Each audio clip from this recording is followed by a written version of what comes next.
पूना गाडगीळ आणि sons limited 1832 पासून। गुंड आणि दादागिरी मुक्त नाशिकसाठी नाशिक पोलिसांची मोहीम आजही सुरू राहिली। मागच्या काही दिवसांपासून नाशिकच्या गुन्हेगारीवरून सामान्य लोकही दहशतीत आहेत। गुंडांना राजकारण्यांचा अभय असल्याचाही आरोप होतोय आणि त्या पार्श्वभूमीवर नाशिक पोलिसांनी गुंडांची धुलाई सुरू केली आहे।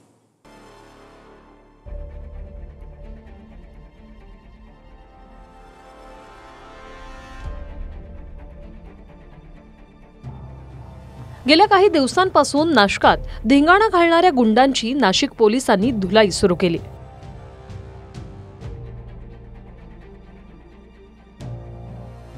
विरोधकांसह भाजपशी संबंधित गुंडांच्या परेडही काढल्या जात आहेत। जे मुजोर गुंड नाशिक जिल्हा गुन्हेगारांचा बालेकिल्ला म्हणत रील्स बनवत होते, त्यांचेच म्होरके पोलिसी हिसका बसल्यानंतर नाशिक जिल्हा कायद्याचा बालेकिल्ला असं म्हणू लागले।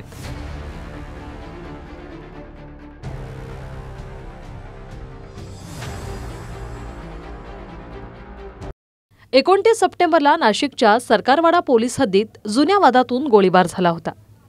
गंगापूर रोड ते रामवाडी दरम्यानच्या विसे चौकात सचिन साळुंखे नावाच्या व्यक्तीवर गोळ्या झाडल्या गेल्या। नंतर त्या व्यक्तीचं अपहरण करून लोखंडी रॉडनं मारहाण झाली। या प्रकरणी भाजप नेते सुनील बागुल यांचा पुतण्या अजय बागुल, भाजप पदाधिकारी मामा राजवाडे, अजय बोरिसा, पवन चोथे यांच्यासह 7 जणांवर गुन्हे दाखल झाले। त्यापैकी भाजप नेते सुनील बागुल यांचा पुतण्या अजय बागुल आणि पवन चोथे अद्यापही फरार आहेत। तर दुसरीकडे मामा राजवाडेसह इतरांची भाईगिरी पोलिसांनी चांगलीच जिरवली।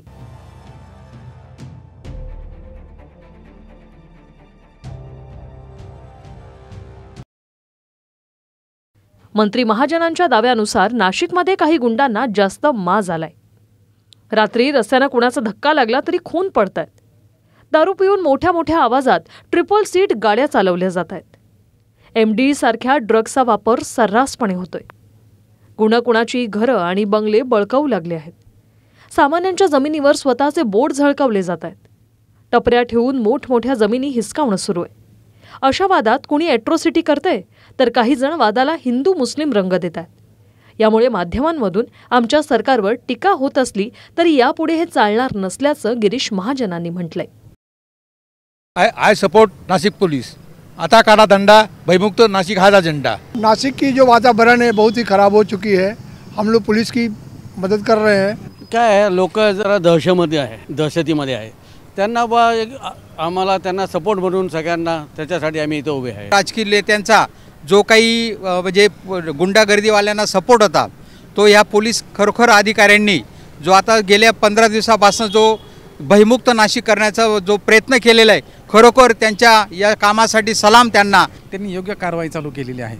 आमचा सपोर्ट आहे नाशिकवर म्हणून आमचा। मी सध्या पोलीस खात्यातून रिटायर झालेलो आहोत। यापूर्वी अगोदर आमच्या टायमाला एवढं गुन्हेगारी आणि एवढे मर्डर होत नव्हते साधारण, परंतु आता जर बघितले तर आता जवळजवळ बरेचसे मर्डर होतात।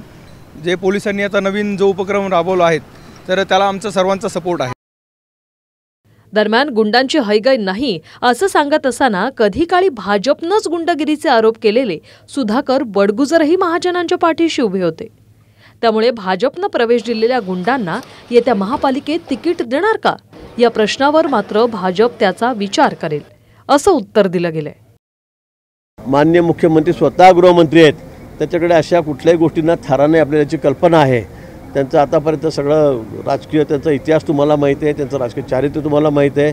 त्यामुळे अशा पद्धतीने कुठेही कोणाची हयगय केली जाणार नाही। महापालिकेच्या निवडणुका तोंडावर आहे। भाजपचे 2 माजी नगरसेवकांवर खुनाचे गुन्हे दाखल आहेत। एकाचा प्रत्यक्ष सहभाग आहे। गुन्हे दाखल असतात त्यांची अजून राजीनामा किंवा अकलपट्टी केली नाही पक्षाने। मला वाटतं यात कोणी असो कोणाचीही गय केली जाणार। जी काय ॲक्शन असेल ते माननीय आमचे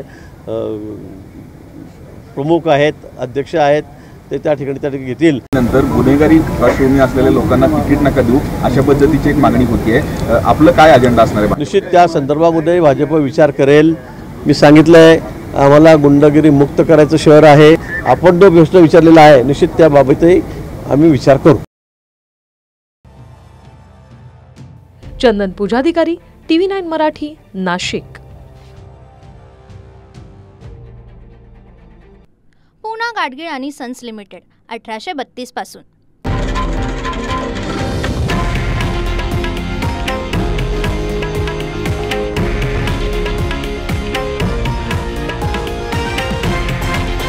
हे आहे देशातील नंबर 1 न्यूज नेटवर्क आणि आपण पाहत आहात TV9 मराठी, एकमेव.